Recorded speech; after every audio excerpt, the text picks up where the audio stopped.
அஸ்ஸலாமு அலைக்கும் வரஹ்மத்துல்லாஹி வபரகாத்துஹு.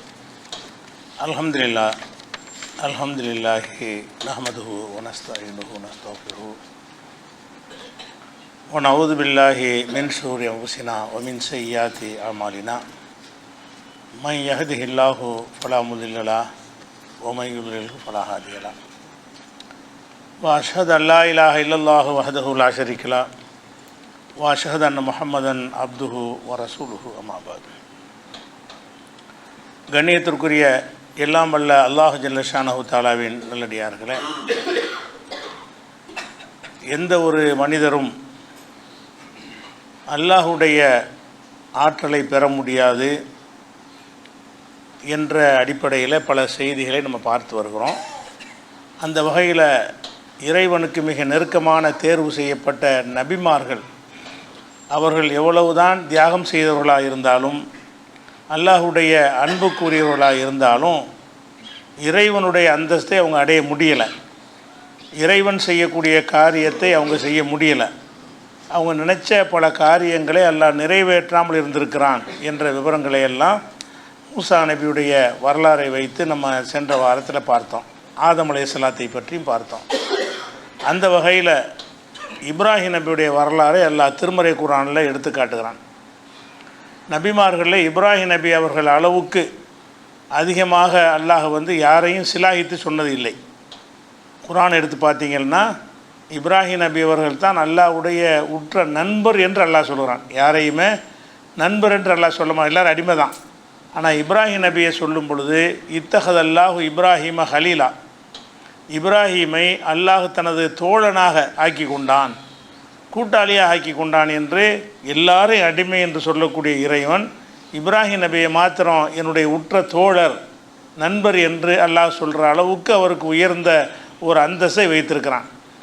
அந்த இப்ராஹிம் அலைஹிஸ்ஸலாம் அவர் ஆதம் அலைஹிஸ்ஸலாம் காபத்துல்லாவை கட்டியிருந்தால் கூட அதனுடைய பேரும் புகழும் நன்மை இவருக்கு கிடைக்க வேண்டும் என்பதற்காக வேண்டி காபா சிதிலமடைந்திருக்கிற இடத்தை இவருக்கு காட்டி கொடுத்து, நீனும் உன்னுடைய மகனும் சேர்ந்து அந்த காபத்துல்லாவை கட்டுங்க அப்படின்னு நல்லா சொன்னதாக திருக்குறானில் சொல்லி காட்டுறான். அதாவது 2வது சூறாவில் 22வது சூறாவில் 28வது வசனத்தில் இது பவ்வானால் இப்ராஹிம மக்கானல் பைத்தி, காபத்துல்லா இருக்கிற அந்த இடத்தை நாம் இப்ராஹிம் காட்டி கொடுத்தோம். ஏன்னா ஆதம் அலைஹிஸ்ஸலாம் ஒரு காலத்தில் கட்டிட்டார். அவருக்கும் இப்ராஹிம் நபிக்கும் பல ஆயிரம் ஆண்டுகள் இருக்கிறது. அதுக்கடையில் அந்த இடத்துல காபா இருந்ததுக்குரிய எந்த ஒரு தடயமும் இல்லாமல் அது சிதிலமடைந்து ஒரு முகவரியற்ற ஒரு நிலையில் இருக்கிறது. அப்போ திரும்பி அந்த ஆலயத்தை கட்ட நினைக்கும் போது அல்லாஹ் என்ன செய்கிறான்னு கேட்டால், இவர் வழியாக அதை கட்டணும், இவர் மூலமாக கட்டி அது நிலைத்திருக்க வேண்டும் என்பதற்காக வேண்டி இப்ராஹிம் நபிக்கு இதுதான் காபா இருந்த இடம் அப்படின்னு அல்லாஹ் என்ன செய்கிறான்னா நம்ம காட்டி கொடுத்தோம்னு சொல்கிறான். அதன் அடிப்படையில் தான் அவங்க 2 பேரும் தந்தையும் மகனுமாக சேர்ந்து காபா ஆலயத்தை கட்டினார்கள். அதுதான் கியாமத் நாள் வரைக்கும் நம்முடைய கிப்லாவாக அவர் கட்டி அந்த கட்டிடத்தை தான் இன்றைய நோக்கி நம்ம தொழக்கூடிய வகையில் அவருக்கு ஒரு மதிப்பை எல்லாம் கொடுத்துருக்குறான். அதே மாதிரி அதே சூறாவில் 27வது வசனத்தில் காபாவை கட்டி முடித்த பிறகு ஹஜ்ஜிங்கிற ஒரு கடமை அல்லாஹ் அவர் மூலமாக, அதுக்கு முந்தி கிடையாது. இப்ராஹிம் அலைஹிஸ்ஸலாத்துக்கு முன்னாடி அந்த காபா இருந்துச்சு. அந்த காபாவில் மக்கள் போய் தொழுவாங்க. காபாங்கிறது ஒரு பள்ளிவாசல், அது உள்ளே போய் மக்கள் தொழுதுகிட்டு இருந்தாங்க ஆதம் அலைஹிஸ்ஸலாம் காலத்தில். அதுக்கு பிறகு ஆதம் அலைஹிஸ்ஸலாத்திலிருந்து இப்ராஹிம் அலைஹிஸ்ஸலாம் காலம் வரைக்கும் நீண்ட நெடுங்காலமாக அது சிதிலமடைஞ்சு எந்த ஒரு வழிபாடு நடக்கவில்லை. இப்ராஹிம் நபி அவர்கள் அந்த கட்டி முடித்தவுடன் நல்லா என்ன செய்கிறான்னு கேட்டால், ஹஜ்ஜிங்கிற ஒரு கடமையை அவங்க மூலமாக தாக்குறான். ரசூலுல்லாவுக்கு மாத்திரம் கொடுக்கப்பட்ட கடமை இல்லை ஹஜ்ஜிங்கிறது. இப்ராஹிம் நபிக்கு தான் என்ன செய்கிறான்னு கேட்டால் ஹஜ்ஜி செய்கிற ஒரு கடமை சொல்லி கொடுத்து, அதின் ஃபின் நாசிபில் ஹஜ்ஜி, இப்ராஹிமை நீ காபா கட்டிட்ட, மக்களை எல்லாம் ஹஜ்ஜிக்கு அழைப்பு கொடு. அவர் தான் முதல்ல ஹஜ்ஜிக்கு எல்லோரும் வாங்கன்னு அழைப்பு கொடுக்குறார். வதின் ஃபின் நாசிபில் ஹஜ்ஜி, மக்களுக்கு ஹஜ்ஜை குறித்து நீ அறிவிப்பு செய்வீராக. ஏத்தூக்க ரிஜாலன் வலாக்குள்ளி லாமிரின் ஏத்தீன மின் குள்ளி ஃபஜ்ஜின் அமீக், வெகு தொலைவிலிருந்து மெலிந்த ஒட்டகங்களிலேயும் மக்கள்லாம் என்ன செய்வாங்க, கூட்டம் கூட்டமாக ஹஜ்ஜிக்கு வருவார்கள், உன்னை நோக்கி வருவார்கள் என்று சொல்லி இப்ராஹிம் நபி அவர்களுடைய அந்த காபாவை கற்ற பொறுப்பையும் கொடுக்குறான். கொடுத்து ஹஜ்ஜிங்கிற ஒரு கடமையை ஆக்கி அந்த ஹஜ்ஜுக்கு எல்லோரும் வாங்கன்ற அவர் வழியாக டிக்ளேர் பண்ண சொல்கிறான். அவங்க அழைச்ச அந்த அழைப்பு இன்றைக்கு வரைக்கும் இருக்கிறது. ரசூல்லா காலம் வரைக்கும் அது நீடித்திருந்து இன்றைக்கு ரசூல்லா காலத்தில் மறுபடியும் புதுப்பிக்கப்பட்டு இன்றைக்கு வரைக்கும் நம்ம ஹஜ்ஜு செய்கிறோம் என்று சொன்னால், அந்த ஹஜ்ஜு யார் மூலமாக கடமையாக்கப்பட்டுச்சு? இப்ராஹிம் நபி அவர்கள் மூலமாகத்தான் கடமையாக்கப்படுது. அவங்க தான் ஹஜ்ஜுங்கிறத ஒன்று இருக்குது. நீங்கள் அந்த காபத்துல்லா வந்து என்ன செய்யணும், வலம் வரணும், அதில் வந்து தவாஃப் செய்யணும், உம்ரா செய்யணுங்கிறதெல்லாம் வழிமுறைகள்லாம் இருக்குல்ல. இது எல்லாமே அவர் வழியாகத்தான் நமக்கு கிடைத்தது என்பதை நம்ம பார்க்குறோம்.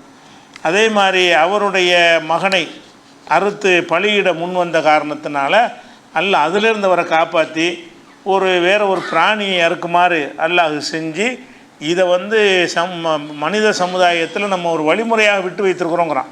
நம்ம இன்னைக்கு குர்பானி கொடுக்குறோம் என்று சொன்னால் அவர் செஞ்சதை வச்சு தான் கொடுக்குறோம். அவர் மகனை அறுத்து பலியிடுற மாதிரி அல்லாஹ் ஒரு காட்சியை காட்டி அதுக்கு தயாராக இருக்கிறான்னு சோதித்து பார்த்து அவர் தயாராக தான் இருக்கிறார் என்று தெரிந்த பிறகு அதை தடுத்து நிப்பாட்டி ஒரு பிராணியை கொடுத்து இதை அறுத்துரு, பிள்ளை அறுக்க வேண்டாம் அப்படின்னு அல்லாஹ் ஒரு வழிமுறையை காட்டினானே. இன்றைக்கி வரைக்கும் நம்ம அதை செய்கிறோம். அப்போ இப்ராஹிம் நபியுடைய பல விஷயத்தினே நபிமார்களுடைய விஷயங்கள் நம்ம செய்யலை. அவங்க என்ன செஞ்சாங்க நமக்கு தெரியவும் இல்லை. ஆனால் இவருடைய வழிமுறை என்ன செய்கிறான்னா, ரசூல் ஸல்லல்லாஹு அலைஹி வஸல்லம் அவர்களுக்கே தொடர்ச்சியாக வர செஞ்சு நம்மளும் அந்த யௌமுன் நஹரில் என்ன செய்கிறோம், குர்பானி கொடுக்கக்கூடிய ஒரு விஷயத்தை வச்சுருக்கிறோம்.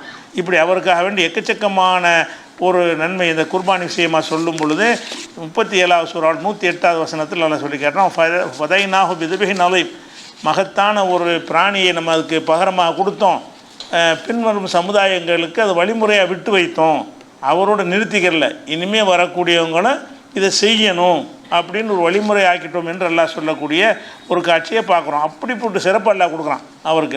அவரை வந்து இன்னும் இப்ராஹிம கான உம்மத்தன், இப்ராஹிம் என்பவர் வந்து ஒரு சமுதாயமாக இருந்தார். பெரிய சமுதாயம், ஒரு இயக்கம், ஒரு சங்கம் இருந்து எவ்வளோ செய்யுமோ அதை ஒத்தாள நின்று செஞ்சார். இப்ராஹிம் நபி அவர்கள் ஒரு மனிதராக இருந்தாலும் காண உம்மத்துனா ஒரு சமுதாயத்துக்கு சொல்வது, அவரே அல்ல சமுதாயங்கிறான். இப்ராஹிம் என்ப ஒரு ஆள் நினச்சிடாதீங்க, அவரே ஒரு சமுதாயம் ஒரு இயக்கம் எல்லாம் சேர்ந்து இருந்தால் எவ்வளோ காரியங்கள் செய்வார்களோ அந்த அளவுக்கு நினைஞ்சார். எந்த ஒரு சப்போர்ட்டும் இல்லாமல் தன்னந்தனியாக நின்று கொண்டு அவர் ஒரு சமுதாயம் செய்யக்கூடிய காரியத்தை எல்லாம் செஞ்சார்னு அவர் அவ்வளவுக்கு அல்லாஹ் வந்து பாராட்டி சொல்லுகிறான். அவ்வளோ பெரிய அந்தஸ்து அல்லாஹ் கொடுக்குறான். அப்படியான ஒரு விஷயத்தை அது மாதிரி வந்து அவரை வந்து தன்னுடைய அதிசயமான முறையில் வல்லமையை கொண்டு அவரை காப்பாற்றுறான். அவர் சத்தியத்தை எடுத்து சொல்கிறாரு. அன்றைய கொடுங்கோல் மக்கள் என்ன செய்கிறாங்கன்னா, இவர் வந்து நம்மளோட ரொம்ப சீண்டிக்கிட்டு இருக்கிறாரு, நம்முடைய வழிபாட்டு முறையெல்லாம் குறை சொல்கிறாரு, இவரை நம்ம வந்து அழிச்சிடணும் என்று திட்டமிட்டு என்ன செய்கிறாங்கன்னு கேட்டால் மிகப்பெரிய நெருப்பு குண்டத்தை வளர்த்து அதில் தூக்கி அவரை போடுகிறார்கள். போடும்போது நம்ம காப்பாற்றப்படுவோம்னு அவர் நினைக்கவும் இல்லை. அல்லாஹ்வுடைய நாட்டு அதுவாக இருந்தால் அவர் பொருந்தி கொண்டு தான் இருந்தார். ஆனால் அல்லாஹ் என்ன செய்கிறான்னு கேட்டால் அவனுடைய வல்லமையை கொண்டு என்ன செய்கிறான்னு கேட்டால் அவருடைய அல்லாஹ் வந்து தன்னுடைய வல்லமையை கொண்டு அவரை காப்பாற்றுறான். எப்படி காப்பாற்றுறான்னு கேட்டால் குல்னா யானார் கூனி பர்தம் வசலாம் அலா இப்ராஹிம், நெருப்புலதைக்கு போட்டோன்னு அல்லாஹ் நெருப்புக்கு ஆர்டர் பண்ணுறான். நெருப்பை நீ இப்ராஹிமுக்கு வந்து ஒரு குளிர் நிழலாக மாறிவிடு, அவர் ஒன்றும் செஞ்சிடாதுன்னு சொன்ன பிறகு நெருப்புக்குள்ளே இருக்கிறார். நெருப்பு அவரை சுடலை. அது அவருக்குரிய ஆற்றல் கிடையாது, நாம் அதை செஞ்சோம், அவருக்காக அதை செஞ்சோம்னு சொல்கிற அளவுக்கு அவருக்கு என்ன செய்கிறான்னு கேட்டால் பலவிதமான ஒரு சிறப்புகளை அல்லாஹ் வந்து வழங்கியிருக்கிறான். இப்படியான சிறப்புகளை அதை விட முக்கியமானது என்னென்னு கேட்டால், இப்போ நம்ம மரணத்துக்கு பிறகு அல்லாஹ் உயிர்ப்பிப்பான்னு நம்மளாம் நம்புகிறோம், எல்லோரும் நம்புகிறோம். ஆதம் அலைஹிஸ்ஸலாத்திலிருந்து இன்றைக்கி வரைக்கும் உள்ள எல்லா முஸ்லீம்களுமே மனிதர்கள்லாம் அழிக்கப்பட்ட பிறகு அல்லாஹ் என்ன செய்வான், எல்லாரையும் என்னை உயிராக்கும், உங்களை உயிராக்கும், அனைத்தையும் உயிராக்குவான்னு நம்புகிறோம். எப்படி நம்புகிறோம் என்று கேட்டால் அல்லாஹ் சொல்கிறத வச்சு நம்புகிறோம். அது என்ன மாதிரி உயிராக்குவான் என்கிற விஷயத்தை எல்லாம் அல்லாஹ் என்ன செய்ய நமக்கு காட்டிலாம் தரலை. ஆனால் இந்த மனிதருக்கு அல்லாஹ் காட்டுறான். இவர் என்ன செய்கிறாரு, ரப்பி அர்னி கைஃப துஹியல் மௌத்தா, இறந்தவர்களை உயிர்ப்பிக்கிறத சொல்கிறிய, எப்படி நீ உயிராக்குவா என்று அல்லாஹ்ட்ட கேட்குறாரு. அல்லாஹ் கேட்குறான், அவளும் தூமின், உனக்கு நம்பிக்கை இல்லையா? அல்லாஹ் சொல்கிறான், பலா. இப்ராஹிம் சொல்கிறார், பலா நம்பிக்கை இருக்குது, ஒலாக்கில் எத்துமையின கல்வி, என் மனம் அமைதி பெறுவதற்காக வேண்டி நான் அதை கேட்குறேன், எப்படின்னு பார்த்து நான் தெரிஞ்சுக்கிற விரும்புகிறேங்கிறார். அப்போ இந்த மனிதருக்காக வேண்டி 4 பறவையை பிடித்து வர சொல்லி துண்டு துண்டாக வெட்டி 4 மலையில் வச்சுட்டு இப்போ நீ கூப்பிடு, அவைகள் உயிர் பெற்று எழுந்து வரும்னு அல்லாஹ் சொல்கிறான். அதே மாதிரி அந்த பறவைகள் அழைக்கிறாரு, அதெல்லாம் அவரை நோக்கி வருகிறது. துண்டு துண்டாக வெட்டி பல பகுதியில் போடப்பட்ட பறவைகளை வந்து என்ன செய்கிறான், எப்படி நான் உயிராக்குவேன் என்பதற்கு செய்முறை விளக்கத்தை அவர் காட்டுறான். அப்போ நம்ம வந்து மரணத்துக்கு பிறகு எழுப்புறது நம்புறது, அவர் நம்புறது ஒன்றா, அவர் நம்புறது கண் முன்னே பார்த்துட்டார். எப்படி அல்லாஹ் உயிராக்குவான் என்பதற்கு செயல் விளக்கத்தை செஞ்சு காட்டினா எப்படி நம்பிக்கை இருக்கு, அந்த நம்பிக்கைக்கு நிகரான நம்பிக்கை இருக்காது.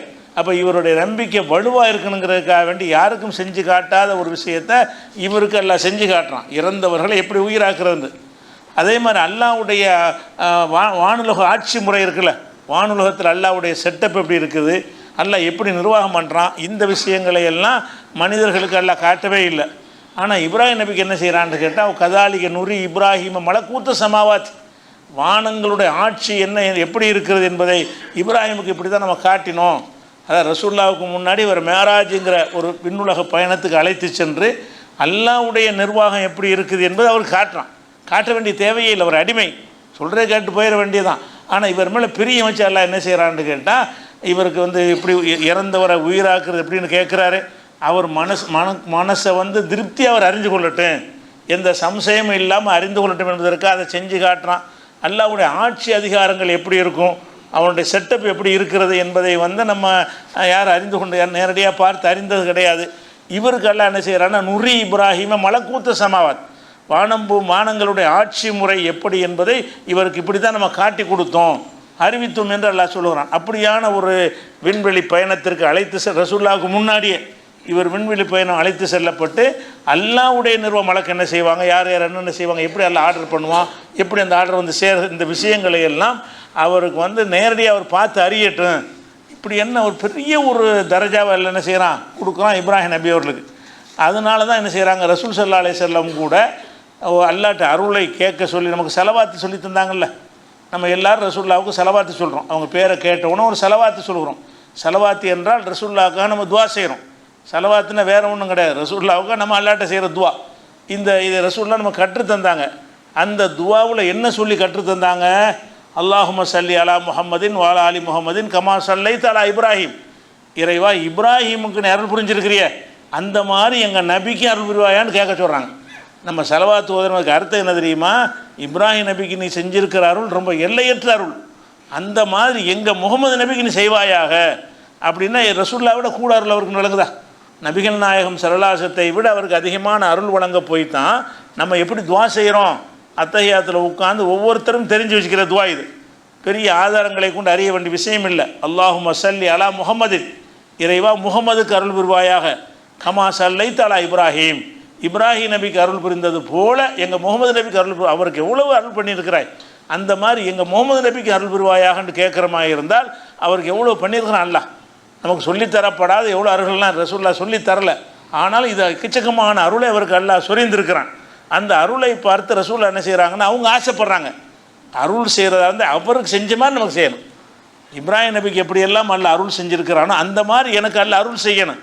அதுக்கு என்ன செய்யணும், நீங்கள் எனக்காக துவா செய்யணும். நம்மள்கிட்ட கேட்குறாங்க, நீங்கள் எல்லாம் எனக்காக வேண்டி செலவாத்துங்கிற பேரில் என்ன செய்யுங்க, துவா செய்யுங்கிறாங்க. நம்ம செய்கிறோம் தினசரி தொழுகையிலிருந்து என்ன செய்கிறோம், நபிகள் நாயகம் ஸல்லல்லாஹு அலைஹி வஸல்லத்துக்காக துவா செய்கிறோம். அப்போ நான் துவாவை என்ன கற்றுத்தருகிறது, இப்ராஹிம் நபி வந்து பேரருள் பெற்றவர், அவருக்கு செஞ்ச அருள் மாதிரி எங்கள் முகமது நபிக்கு நீ கொடுத்துருவாயாக அப்படிங்கிற அளவுக்கு அவருக்கு மகத்தான ஒரு அந்தஸ்தை கொடுக்குறான்.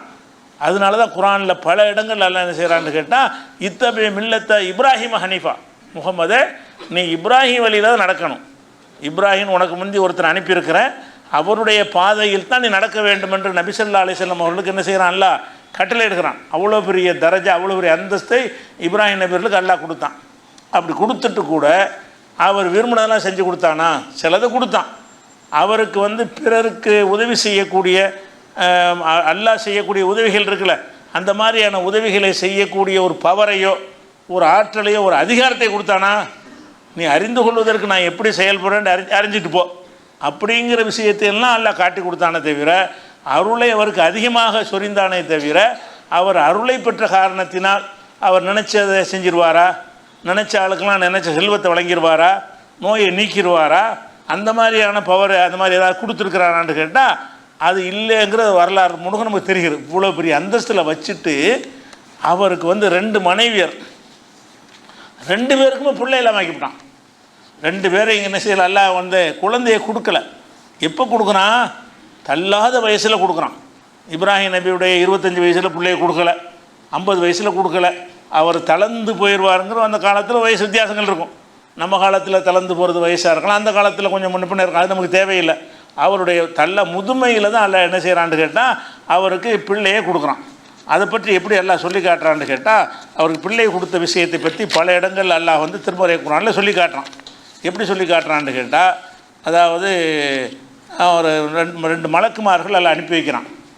எதுக்கு அனுப்புகிறான்னு கேட்டால், அருகில் உள்ள லூத் நபி சமுதாயத்தை அழிப்பதற்காக வேண்டி. இப்ராஹிம் நபியும் லூத் நபியும் அருகருகே வாழ்ந்த 2 நபிமார்கள். அவர் ஒரு சமுதாயத்துக்கு நபியாக இருக்கிறாரு, இவங்க ஒரு சமுதாயத்துக்கு நபியாக இருக்கிறாங்க. அவருடைய லூத் நபி சமுதாயம் என்ன பண்ணுறாங்கன்னு கேட்டால் ஓரின சேர்க்கையில் ஈடுபட்டு இன்னும் இறைவனை மறுக்கக்கூடியவர்களாக இருந்தார்கள். அவர்களை திருத்துவதற்காகத்தான் லூத் நபி அல்ல அனுப்பி வைக்கிறான். ஆனால் அவங்க லூத் நபியுடைய போதனை ஏற்றுக்கிறல, அவங்களுடைய கெட்ட செயலிலிருந்து திருந்தி கொள்ளவும் இல்லை. அவர் பொறுத்து பார்த்துவிட்டு என்ன செய்கிறாருன்னா அல்லாட்ட ஒப்படைச்சிடுறாரு. இனிமேல் இவங்க தேர மாட்டாங்க, நீ பார்த்துக்கண்டு. அப்போ அல்லாஹ் என்ன செய்கிறான்டான்னு அந்த ஊராரை அழிப்பதற்காக வேண்டி யார் லூத் நபி ஏற்றுக்கிட்டு இருக்கிறாங்க அவங்கள மட்டும் காப்பாற்றி மற்றவர்களை எல்லாம் அழிப்பதற்காக வேண்டி மலக்குமார்களை அதில் அனுப்பி வைக்கிறான்.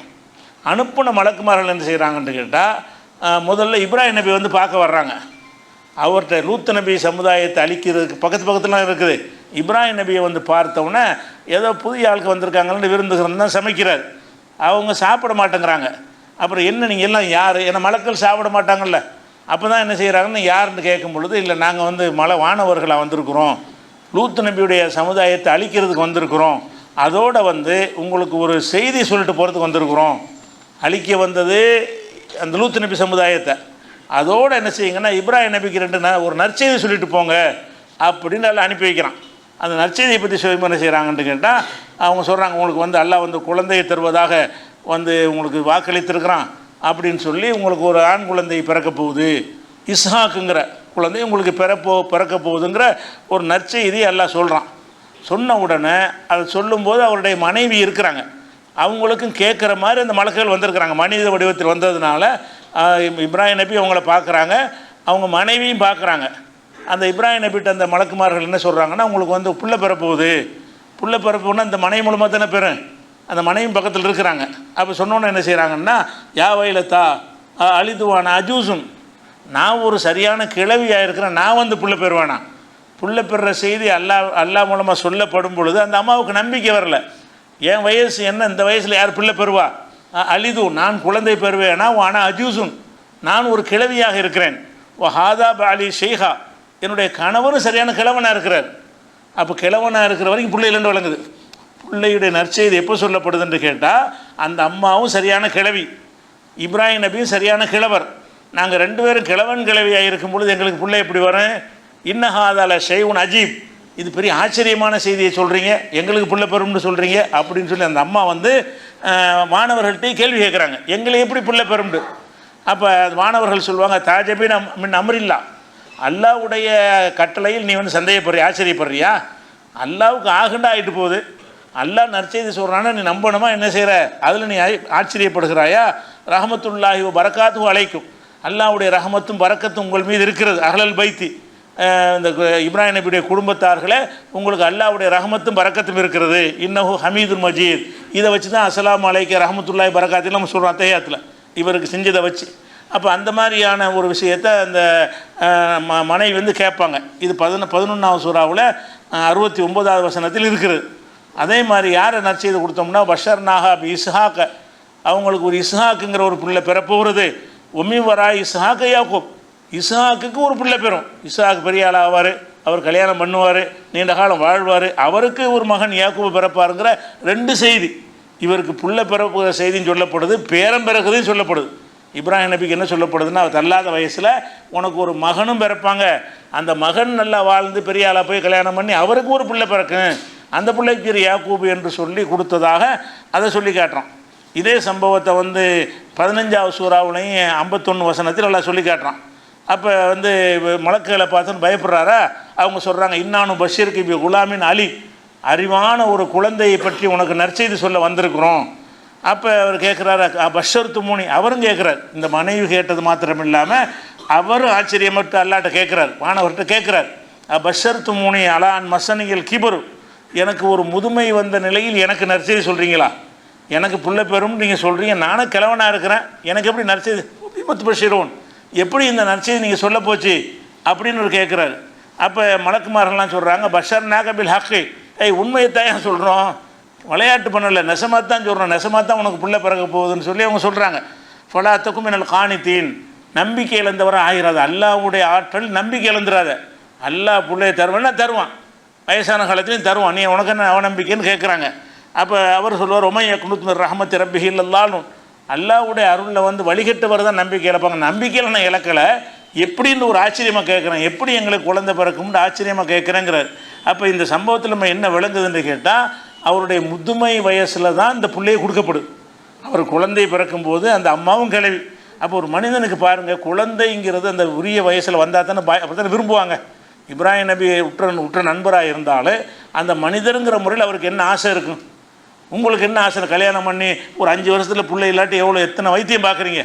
10 வருஷத்தில் குழந்தை இல்லாட்டி எப்படி தயங்கி போயிடுறீங்க? 10 வருஷம் 20 வருஷம் 30 வருஷம் 40 வருஷம் 50 வருஷத்துக்கு பிள்ளை இல்லைன்னு சொன்னால் உங்களுடைய லைஃபை வீணாக போச்சுக்கிற மாதிரி நினைக்கிறீங்க. ஒரு ஆணாக இருந்தாலும் பெண்ணாக இருந்தாலும் உரிய நேரத்தில் பிள்ளை கிடைக்கவில்லை என்பது ஒரு மனிதனுக்கு ஏற்படுற துர்பாக்கியமாக இல்லையா? அவனுக்கு பெரிய கவலை தருமா இல்லை, சஞ்சலத்தை ஏற்படுத்துமா இல்லையா? நமக்கு ஒரு வாரிசு இல்லாமல் போச்சே அப்படின்னு கவலைப்படுவாங்களா இல்லையா? அந்த கவலை அவர் கொடுத்தானா இல்ல?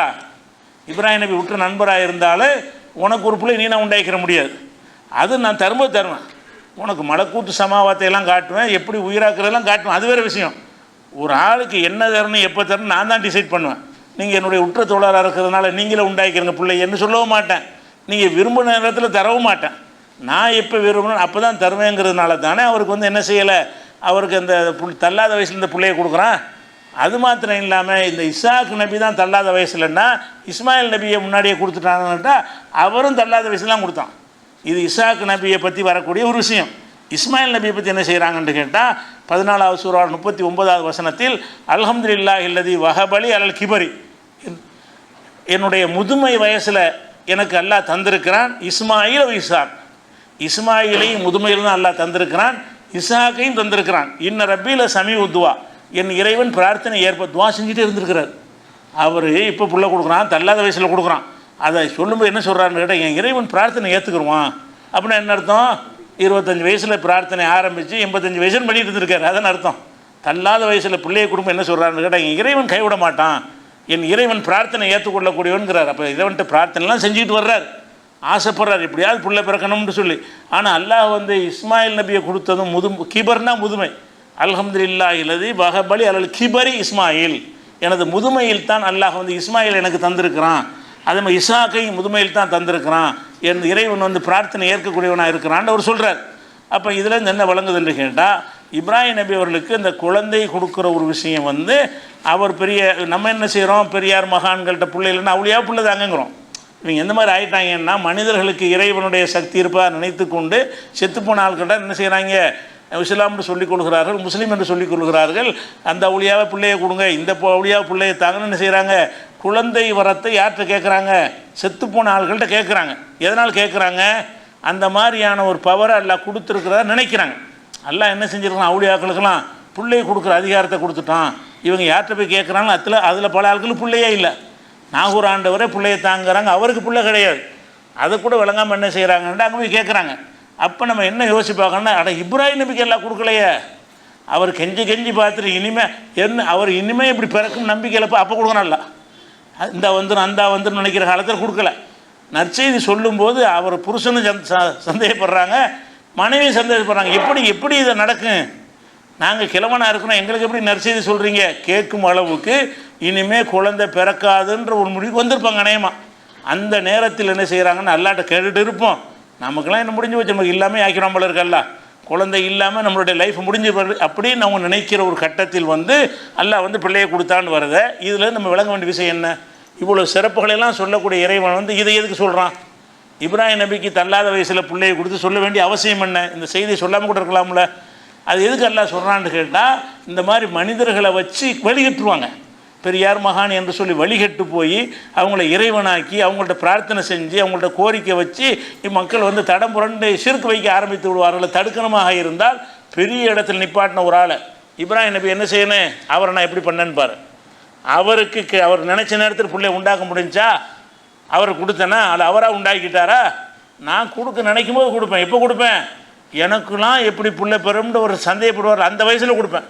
எனக்கு எப்படி பிள்ளை பெறும்னு கணவன் மனையும் கிளி என்ன செய்வாங்க, ஆச்சரியப்படுவாங்கல்ல, அந்த ஒரு முதுமையான வயசில் வந்து நான் என்ன செய்வேன், பிள்ளையை கொடுப்பேன்னு நல்லா சொல்கிறான். அதுலேயும் வந்து என்னென்னு கேட்டால், இந்த இஸ்மாயில் நபியையும் முதுமையில் எல்லாம் கொடுத்துட்டான். முதுமையில் கொடுத்த உடனே அவர் இவரே சரியான முதுமையில் இருக்கிறார். இஸ்மாயில் நம்ம அம்மா ஒரு மனைவியும் சரியான கிழவியாக தான் இருப்பாங்க. அந்த கிழவி இந்த பிள்ளையும் கொண்டு போய் தான் பாலைவனத்தில் விட்டு வர்றார். விட்டுட்டு வந்து அதுக்கப்புறம் இளைஞரான பிறகு தான் காபாவை கட்டுறாங்க. அப்போ காபா கட்டும்போது எவ்வளோ தளர்ந்து போயிருப்பான்னு பாருங்கள். இவருக்கு பிள்ளையை கொடுக்கும்போதே இவர் முதிய வயசு, சின்ன குழந்தைகளும் விட்டார். அந்த அம்மாவும் சரியான கிழவி, அந்த கிழவியும் பிள்ளையுமாக இருந்துக்கிட்டு இருக்கும்போது என்ன செய்கிறாங்க, அந்த ஒரு உரிய பருவ வயசு அடைஞ்சவுடனே அவருக்கு என்ன செய்கிறாங்க, காபத்துல்லாவை கட்டுறதுக்கு மகனோட சேர்ந்து கட்டான்னு இருக்குது. அப்போ பிள்ளை பிறக்கும் போதே சரியான கிழவராக இருந்தார்னு சொன்னால் இன்னொரு 20 வருஷம் ஆன பிறகு இன்னும் கிழவராக இருப்பார்ல. அப்போ சரியான தள்ளாத வயசான பிறகு அந்த மகனை கொண்டு காபா கட்டுறதை விட ஒரு திடகாத்திரமாக இருக்கும் கொடுத்தா இவ்வளோ நல்லா இருக்கும். திடகாத்திரமாக இருக்கிற நேரத்தில் அந்த மகன் எவ்வளோ சப்போர்ட் அறப்பர் எவ்வளோ நல்லா காரியம் பண்ணுவார். காபாவை கட்டும்போது கூட அவர் வயசு என்ன, ரொம்ப தளர்ந்து போன வயசு. பிள்ளையை கொடுக்கும்போது தளர்ந்து போன வயசுன்னா அந்த பிள்ளை இளைஞராகும்போது அவரோட வயசு என்னவாக இருக்கும். இந்த குழந்தை இஸ்மாயில் நபி பிறக்கும்போதே ஒரு சரியான கிழவன். அந்த பிள்ளை இளைஞராகும்போது இவருக்கு என்ன வயசாக இருக்கும், இன்னொரு 25 கூடி போயிரும்ல. அப்போ இன்னும் வயசான பிறகு அவ்வளோ தள்ளாத வயசில் ஒரு பிள்ளையை கொடுத்து இந்த காபாவை கட்டு நல்லா சொல்வானாக இருந்தால் அதில் எதுக்காக இதெல்லாம் சொல்லி காட்டுறான். நான் நினச்சது தான், நான் நினச்சது கொடுப்பேன். பெரிய நேசருமே கொடுக்காமல் இருப்பேன். என்னுடைய எல்லா அந்தஸ்தையும் அவரை காட்டுவேன், ஆனால் அவர் கொடுக்காமல் இருப்பேன். அவருடைய கோரிக்கை நிறைவேற்றாமல் இருப்பேன். அப்படிங்கிறதுனால தான் அவருக்கு 2 பிள்ளைகளும் முதிய வயசில் கொடுக்குறான்ல. 2 பிள்ளையை கொடுக்குற அல்லாஹ்வுக்கு பெரிய விஷயமா? அது இந்த மாதிரி ஒரு மனிதரை கொடுக்கறதுக்கு யோசிக்கிற விஷயமா? இவர் செஞ்ச ஒரு தியாகத்தையெல்லாம் வச்சு பார்க்கும் பொழுது இவருக்கு எப்போ முன்னாடி கேட்டவனோ கொடுத்துருக்கணும், நினச்சவனோ கொடுத்துருக்கணும். நம்ம நினைக்கிறபடி நினச்சோம்னா அவ்வளோண்டா அவர் நினச்செல்லாம் நடக்கும், அவர் விரும்புகிறதுனால எல்லாம் செஞ்சு கொடுப்பான், அவர் எதை நாடுகிறார் அதெல்லாம் செஞ்சிருவான்னு தானே கதை விட்டுட்டுருக்குறாங்க. அப்போ அப்படி நாடுவதெல்லாம் செய்வதாக இருந்தால் இவருக்கு செஞ்சுருக்கணுமே. இவருடைய இதில் என்ன குறை இருக்கிறது? இவருடைய தியாகத்தில், அர்ப்பணிப்பில், இவருடைய பிரச்சாரத்தில் அடி உதய எத்தனை துணியாக போய் தலையெல்லாம் உடைச்சி விட்டுலாம் வருவார், தூக்கி நெருப்பில் போடுவாங்கன்னு தெரியும். அஞ்சாமல் இவர் செஞ்ச பிரச்சாரம் இதெல்லாம் வச்சு பார்க்கும்போது தந்தை எடுத்து நின்றார். அவ்வளோ பெரிய கொள்கை வியாதியாக இருக்கிற ஒரு ஆளுக்கு அவர் நினச்சது கிடைக்கல, நினச்ச நேரத்தில் கிடைக்கவில்லை என்று சொன்னால் அதில் நம்ம எதுக்காக இந்த சம்பவத்தை அல்லாஹ் சொல்லி காட்டுகிறான்? எந்த ஒரு மகானா பெரியாராக இருந்தாலும் சரி, அல்லாஹ் செய்கிற விஷயத்தில் யாருக்கும் பவர் கிடையாது. இன்னும் இப்ராஹிம் நபி விஷயமாக அவருக்கு என்னென்னவெல்லாம் அவர் விருப்பத்தை அல்லாஹ் நிறைவேற்றாமல் விட்டான் என்பதற்கு இன்னும் பல சம்பவங்கள் இருக்கிறது. இன்ஷா அல்லாஹ் அவற்றை அடுத்தடுத்து பார்க்கலாம்.